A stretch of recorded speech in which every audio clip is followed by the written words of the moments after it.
L'évangile est tiré du prologue de Jean, le premier chapitre de l'évangile de Jean. Donc j'ai enlevé les versets qui concernaient Jean-Baptiste pour ne garder que ceux qui concernent le Christ.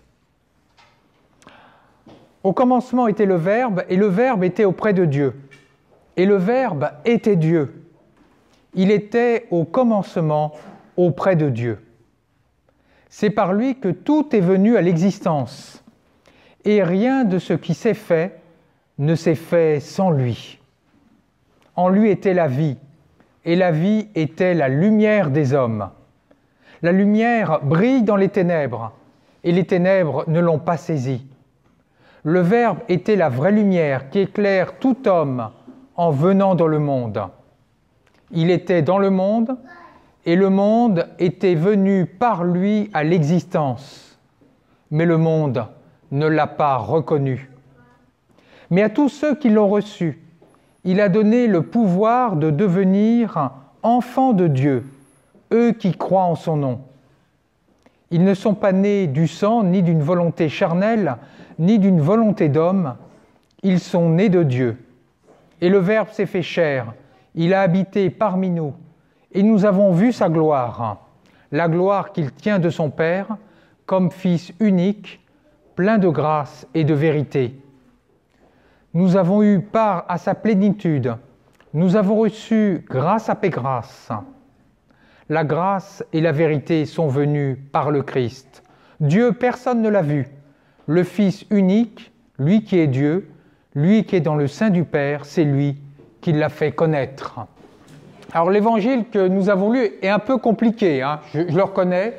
C'est sans doute l'évangile, enfin la partie des évangiles le plus philosophique.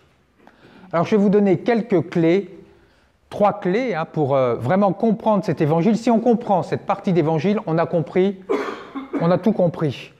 Vous n'avez plus besoin de pasteur après. Non, plus besoin de pasteur. Et ça donne les 3 aspects en fait de la fête de Noël. Alors tout d'abord, c'est une réflexion très théorique sur ce qu'est Dieu. Alors ça commence par « au commencement était le Verbe ». Alors malheureusement, la traduction ne rend pas compte. Vous savez que les évangiles ont été écrits en grec et il faudrait dire « au commencement était le logos ». C'est le terme qui est utilisé en grec. Or le logos, tout de suite pour Jean, il connaît bien la philosophie de l'époque, la philosophie grecque, qui était connue par même des philosophes juifs comme Philon d'Alexandrie. Et le logos, c'est un aspect pour les Grecs de Dieu. Vous savez, Dieu, c'était tout le cosmos. Et puis le cosmos, il était harmonieux, et puis il était aussi raisonnable. C'était comme la raison universelle. C'est ça le logos. C'est le fait que l'univers soit raisonnable et qu'on peut le comprendre, qu'il est harmonieux. Donc en fait, là, ce que Jean est en train de nous dire, c'est que dans Dieu, il y a un aspect impersonnel. Aujourd'hui, on dirait, c'est la pure énergie, c'est l'énergie pure. Mais ce n'est pas tout. Il y a une deuxième chose, il dit au commencement, et tout de suite, au commencement, ça vous fait penser à quoi ? À la Genèse que nous avons lu tout à l'heure. C'est les 2 premiers mots, c'est les mêmes mots. Au commencement. Et au commencement, quand on lit là, la Genèse que nous avons lu tout à l'heure, c'est le chaos. Il n'y a rien sur la terre. C'est en hébreu le tohu bohu. C'est les ténèbres, c'est le désordre. Et que fait Dieu dans la Genèse ? Il crée, mais comment est-ce qu'il crée ? Il parle. Il parle, il dit. Il parle, il dit que la lumière soit. Et hop, c'est la lumière. Ensuite, qu'est-ce qu'il dit ? Il dit séparons les eaux d'en haut, les eaux d'en bas. Mais pourquoi ? Tout simplement pour dire qu'il y a de l'harmonie. Il sépare pour mettre de l'ordre dans la création. Lumière, harmonie, et puis enfin, il crée la vie. Ce que Jean est en train de nous dire, c'est que le Verbe, c'est-à-dire le Christ, c'est le Créateur, celui qui amène la lumière, celui qui amène l'harmonie, celui qui amène la vie. Ça, c'est la première idée. Alors, ça reste très théorique, tout ça. Bon, mais après j'allais dire, ça devient beaucoup plus concret. Deuxième idée, le Verbe s'est fait chair. Imaginez un océan. L'océan, on ne peut pas saisir l'eau, mais imaginez avec le froid que l'eau se cristallise. Eh bien, c'est exactement cela. La divinité s'est cristallisée, elle a pris une forme dans le Christ. Prendre chair, c'est ça. Chair, ce n'est pas simplement la viande. Chair, c'est aussi la fragilité humaine. Dans la mentalité hébraïque, c'est la fragilité humaine. C'est-à-dire que l'infini prend une forme dans le fini. Dans un tout petit enfant, dont nous avons une représentation fragile, faible.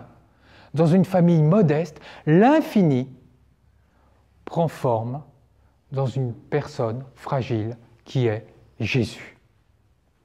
Et pour nous en convaincre, pour bien insister là-dessus, Jean dit le Verbe a habité parmi nous. Alors malheureusement, ça ne rend pas toujours le problème des traductions, c'est qu'on veut tellement simplifier qu'on ne comprend plus rien. En fait, c'est Dieu a planté sa tente parmi nous. Pourquoi il dit ça? Parce que vous savez, les Juifs, à Jérusalem, ils avaient construit un immense temple, magnifique. Et dans ce temple, il y avait la présence divine qui habitait, j'allais dire physiquement, corporellement, entre guillemets.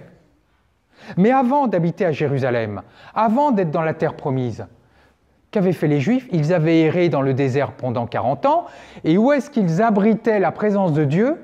Dans une tente. Ils mettaient les tables de la loi, et là, Dieu habitait vraiment, physiquement, dans cette tente.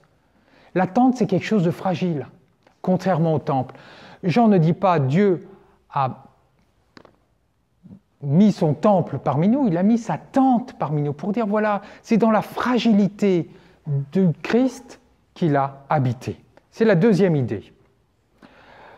Dernière idée, c'est qu'est-ce que ça a à faire pour nous aujourd'hui? Imaginez une statue immense qui a la grandeur de l'univers. Vous ne pouvez pas la voir, tellement elle est grande. Mais si quelqu'un faisait une miniature de cette statue, alors vous pourriez vous faire une idée et connaître cette statue qui est grande comme l'univers. C'est exactement la même chose pour le Christ. En fait, le Christ, c'est comme une miniature de Dieu qui nous permet de connaître l'infinie grandeur de Dieu. Il suffit de regarder le Christ pour connaître Dieu.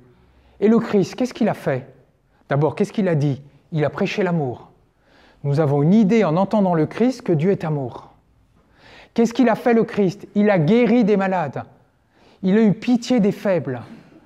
En regardant le Christ, nous connaissons, nous savons que Dieu est plein de compassion. Nous pouvons connaître Dieu, mais ce n'est pas tout. Nous pouvons aussi devenir enfants de Dieu, c'est-à-dire être Dieu, enfin en tout cas, pas être Dieu au sens l'infinie grandeur de Dieu, mais en tout cas découvrir à l'intérieur de nous la divinité qui habite en nous. Il a donné le pouvoir de devenir enfant de Dieu. Tauler, c'est un grand mystique du Moyen-Âge que Luther admirait beaucoup. Il avait lu tous ses sermons, il disait c'est le plus grand théologien allemand. Et Tauler dit, à juste titre, Noël, c'est pas d'abord la fête, c'est effectivement la fête de la naissance du Christ il y a quelques siècles, mais c'est aussi la naissance de Dieu dans notre cœur. Et c'est tout l'enjeu de la vie spirituelle. C'est pas simplement de connaître Dieu à l'extérieur, c'est de faire naître Dieu à l'intérieur de nous, devenir des enfants de Dieu.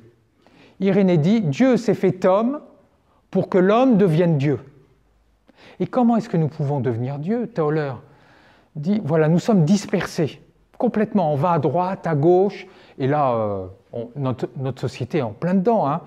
Je ne sais pas vous, moi je suis toujours avec mon téléphone portable, à dire, tiens, est-ce que j'ai pas un SMS, est-ce que j'ai pas, puis je regarde partout, mais non.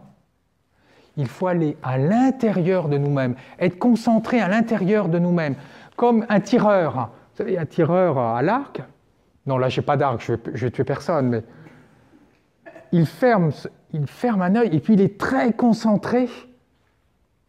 Là, c'est exactement cela. Il faut être concentré à l'intérieur de nous-mêmes pour laisser advenir, pour laisser naître Dieu en nous. Voir Dieu, révéler Dieu, tel est, je veux dire, pourquoi le Christ est venu. Alors pour conclure, il y aurait plein d'autres choses à dire. Notamment, il est question de foi. À tous ceux qui croient, il a donné le pouvoir de devenir enfants de Dieu. La suite, c'est demain. Pour ceux qui seront là. En tout cas, retenons 3 choses. Tout d'abord, Jean, et c'est tout le mystère de Noël, nous affirme que le Verbe, que le Christ est le créateur de toutes choses. Ce n'est pas qu'un prophète, c'est le créateur, c'est Dieu. Deuxièmement, il s'est manifesté dans une personne fragile qui est Jésus. Et enfin, s'il s'est manifesté, c'est pour que nous puissions connaître Dieu et pour que nous puissions laisser advenir la divinité dans notre cœur. Amen.